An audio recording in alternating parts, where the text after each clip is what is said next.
Welcome back to another episode of GVPOD, Greater Vancouver's premier business podcast, where we delve into the challenges and opportunities facing our region.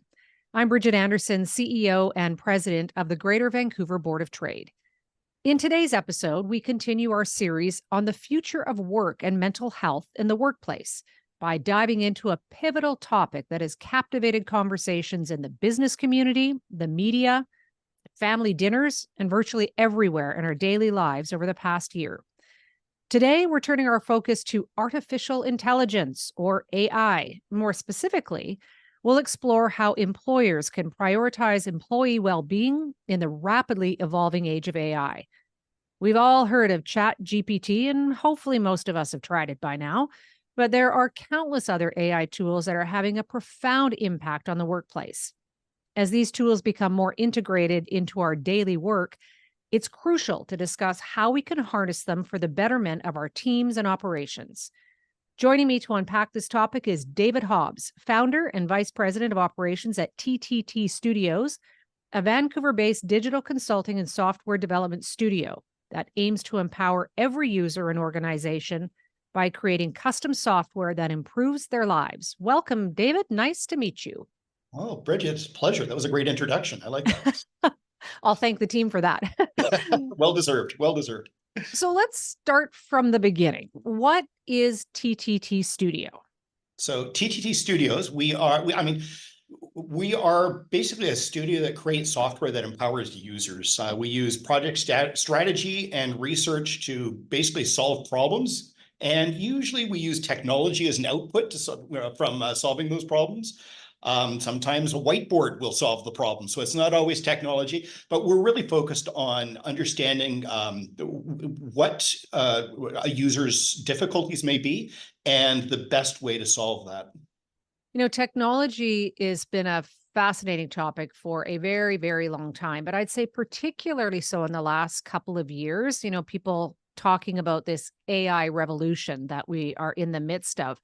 So maybe from your perspective, what does that mean for the workplace? Because God knows we've heard a lot of stories about, hey, AI is actually going to take away everybody's job, how it's going to make us feel more disconnected, but companies are going to be way more efficient. So from your perspective, what does this AI revolution mean for workplaces? So first off, I'm excited about AI. I'm lucky because I work in that industry and it's very comfortable for everyone around me as well. We go into peaks and valleys when it comes to AI and technology. And right now, GPT kind of inspired a lot of people and it kind of energized people on potential on what it could do. And it's very, very exciting. But we've been there with facial recognition. We've been there with a number of things. I'm really excited about the future on what it can do. But I'm bullish about the potential that we're going to be able to do mundane work that people don't necessarily want to do, and leave the creativity to the humans, and let's let the AI kind of handle all of that brainless work that no one wants to handle. I mean, clearly that has been one of the benefits of ChatGPT, and I think I've heard it used as a verb now. I'm going to chat GPT that. So I think it's now in the lexicon. But, you plug something in there, whether you're looking for an outline for a presentation or a thank you letter to a client or something like that. And then you only need to spend a few minutes really refining what those messages are. So I see what you say that, it really is taking some of the mundane tasks out of somebody's job responsibility and letting them be more creative. Mm-hmm. You wrote an article that I was reading, and you were talking about the importance of a human-centered approach in this AI integration. So what does that actually mean? Is it talking about just that, taking these kinds of AI developed products and being able to put a human lens on it? But what else does it mean? Well, it involves starting with the perspective that humans are the most important, and how can we use AI to benefit them? So humans' needs, humans' experiences, how can we improve that using AI?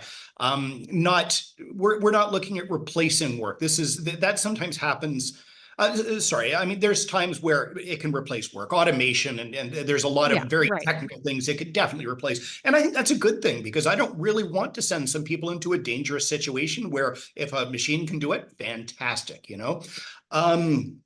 I think AI allows us to really kind of get inspired. How many times have you sat around and said, I'm not sure how to write this article, or I need to get started? I think if it is being used as a starting point, not as an end point necessarily, that's great. GPT is super powerful for doing that.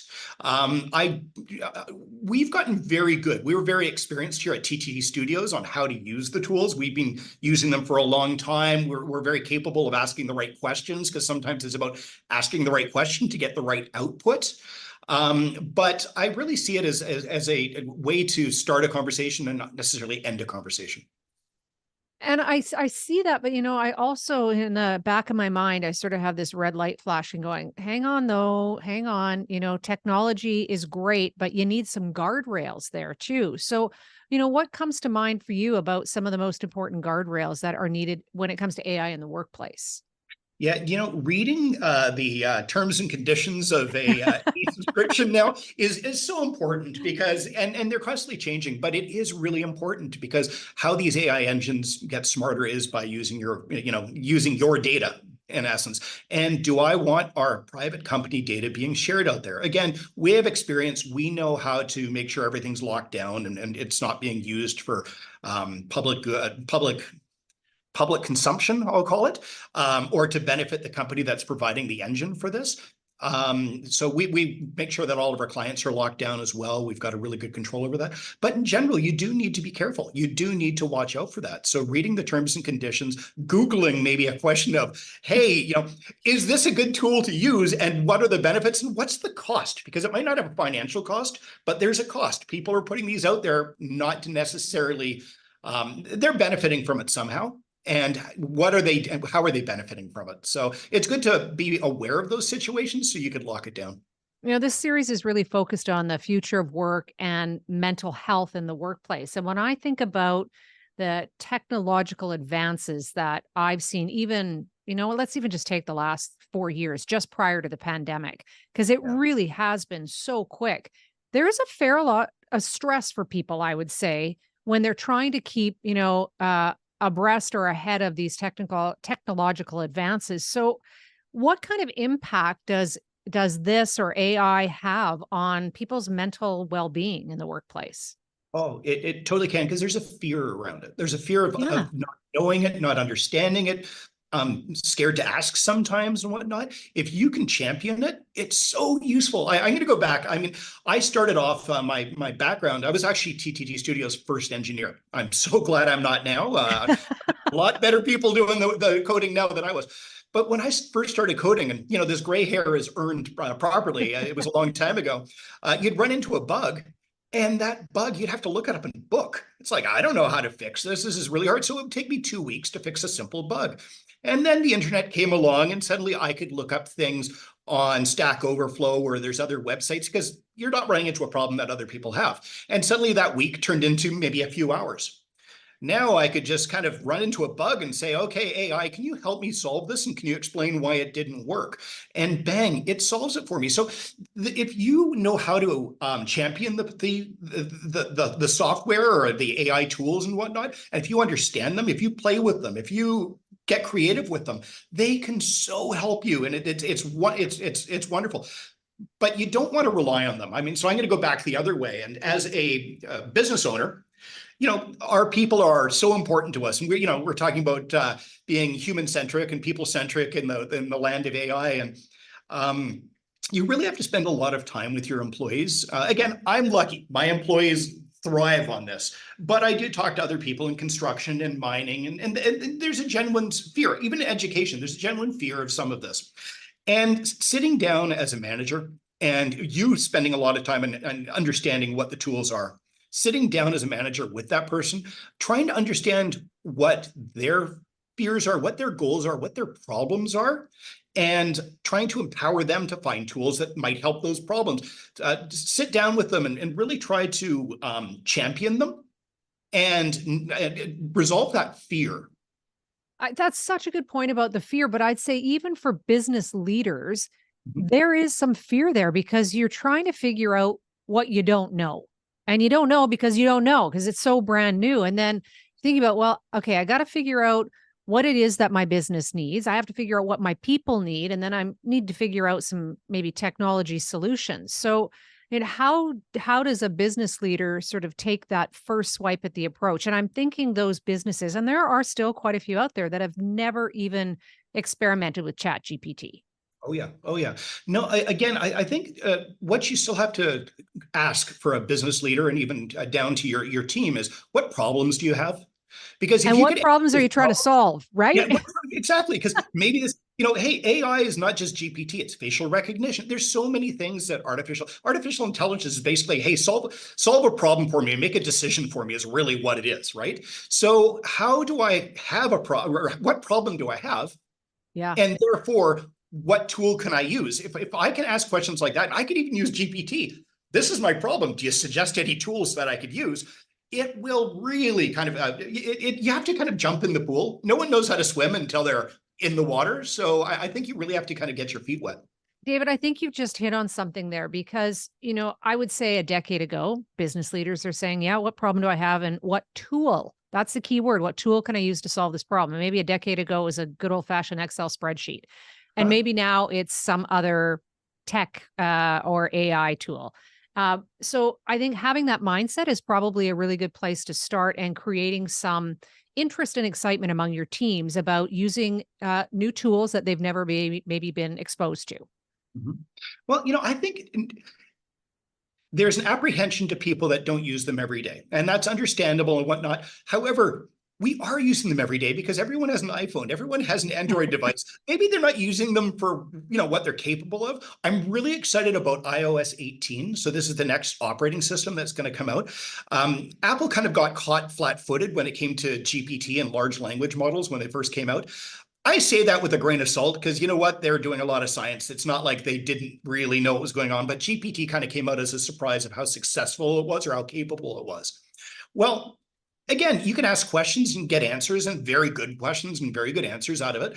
But when it comes to actually doing some actions, some automations on my phone, some tasks that need to be done, I think Apple has a very good history of trying to solve some of those.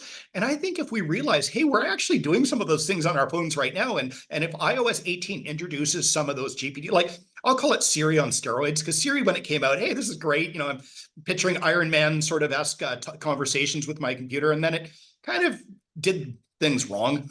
It kind of Mhm. was limited. So again, it goes to my fear of, wait a second, this doesn't work. If I can't believe in this, there's a problem. Adds to my fear. Well, I'm really hoping that iOS 18 comes out with some really strong cases that are simplistic for people that will empower them. And if they're using that on their phones every day, hey, guess what? Find other tools that will allow you to kind of jump deeper into the pool. Yeah, that's a really important point. Looking at the work that's been done at your organization at TTT Studio, so what are some of the good lessons learned in being able to adapt AI solutions and really ensure that there's good that your team is embracing them and you're really thriving? Or for my company or for a general company?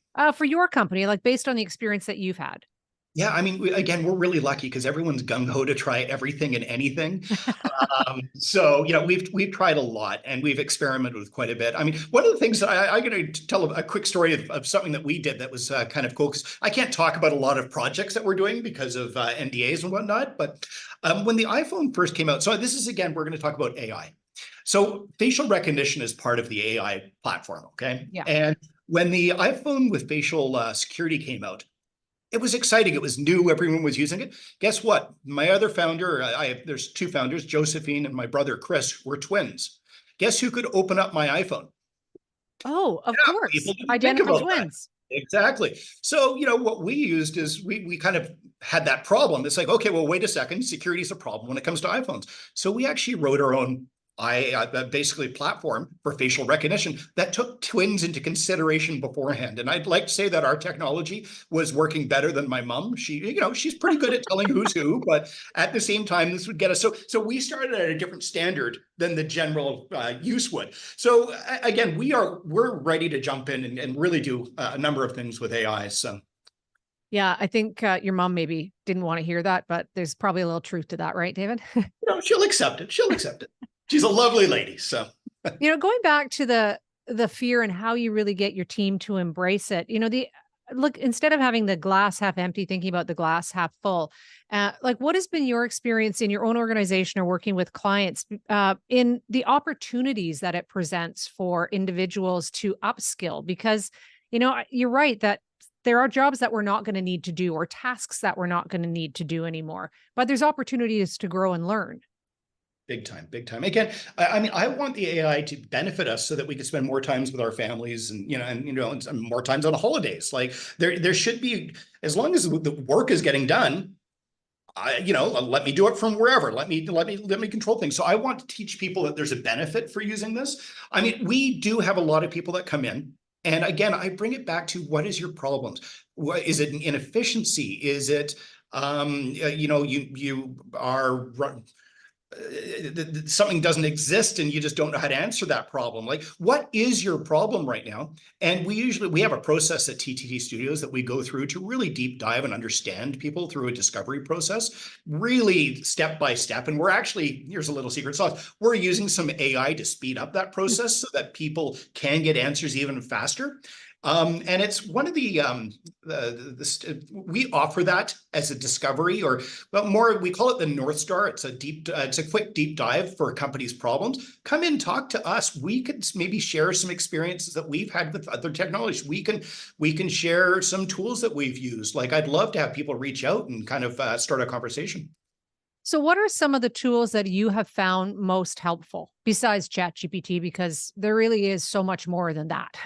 Oh, there really is so much more. I mean, for us, it's definitely Copilot and projects like that. So Copilot, Microsoft gets confusing because they like to call everything Copilot. But for us, we use Copilot as part of a GitHub resource, and it's for programming. And it really helps you develop code faster. There's a lot of mundane things that go into code, and we want to not worry about creating a boring form. What we want to do is answer a problem, make it useful for the user, but also make it delightful. And by using tools like Copilot, speed through it. Now let's improve it. Let's make it a really useful and delightful experience for our end users. So I would say highly, highly love Copilot. We've been talking a lot about sort of the business owner's perspective or the employee's experience, but the other kind of partner in all of this is where government is in creating the landscape for businesses to thrive in this new age. So what would you say, where the role of government is, and where are the gaps, and how does government need to kind of step into that? I mean, first off, I'm going to give a huge shout out to the government. We have some great partners on our IRAP team and whatnot that really help us, and they take all of this very seriously. The security is on their minds and whatnot. They treat facial recognition to them is the same as if you're collecting facial recognition, which again is an AI component. They treat it like DNA.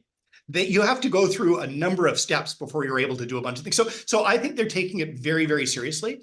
I think it's an impossible task. Trying to, someone's going to put out a tool that you would love to lasso back, but it's hard to bring the genie back in. So I think the government's going to have a really, really hard time unless they shut everything down, but that's not possible. So I think they're doing all the right things right now. I think we're just going to have to stay on top of it and see, changes as it progresses. I mean, AGI. So AGI is basically when a system can think for itself.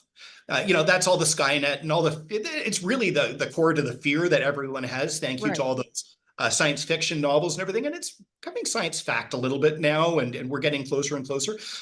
We'll have to treat it when it comes, and it is going to come. It is going to happen. And I think that no one wants to be the dawnbringer of the end of time. So there are guardrails, I sure hope anyways, in most cases, but I believe strongly that there are guardrails that are being put on these things. And I think we're just going to have to treat it like one step forward. And did we step in anything? No. Okay, one more step and let's see what happens. And the government has an impossible job. So when you think about, the workplace and AI, where do you think that is going to go? Like, how is AI going to evolve in the workplace, particularly around employee well-being and culture in the workplace? Like, where are we headed next? I hope it's all about empowerment, and I hope it's all about, again, solving problems and making things easier so that workers can be creative. I really think that a lot of the tools are, I use the word delightful because that's something that we focus on at TTT, because anyone could create a form. But when you hand a baby an iPhone and the baby just picks it up and it's like goo, goo, goo, and it's delightful. And I think if we can use those AI tools in the workplace to make employees' lives delightful, if we can create a system where we can have a 4-day work week, if there's a number of things that I think AI could be used to empower an office space. We're in this series, we are talking about the 4-day work week. And one of the concerns is around productivity. How do you ensure that you still have a really productive workforce? But I think one of the messages is really being able to leverage technology to ensure productivity and well-being. 100%. The negative side to that is when you're looking over your workforce. Am I using the technology to kind of be the king that overlooks and make sure things are getting done? It's really hard. It's easy for me because everyone on our team gets things done on a responsible time. And I've got very little problems with there, but I could understand in some situations where expectations are set up and technology is the only way to kind of oversee that and make sure that things are, the clock is being punched appropriately and whatnot, and results are happening. I hope technology doesn't make that kind of a 1984 situation. Yeah. I'd love it to see it so that if we can make it some way delightful and empowerment, but we shall see. So some free advice then to business leaders who are listening in on this podcast as they are embarking on their AI journey in their workplace. What actions ensure success? Play with tools, play with things, get familiar yourself. You don't have to be an expert. It always makes me think back to my grandmother. I remember when my grandma was like in her late 80s and she picked up computer programming. And I was like, what? That's crazy. That's awesome. Because yeah, I didn't know anything about it. So I picked it up and I started playing. And I think everyone should just play. I really hope that the iPhone, like I say, the new iOS and Android operating systems come up with more powerful AI, because if we could bring that fear level down of the unknown in everyone, I think it becomes a much more powerful tool. David, I like the picture you're painting for the future. Thank you so much for this conversation. This has been fantastic. David Hobbs, the founder and vice president of operations at TTT Studios. David, thank you. Hey, this was a lot of fun.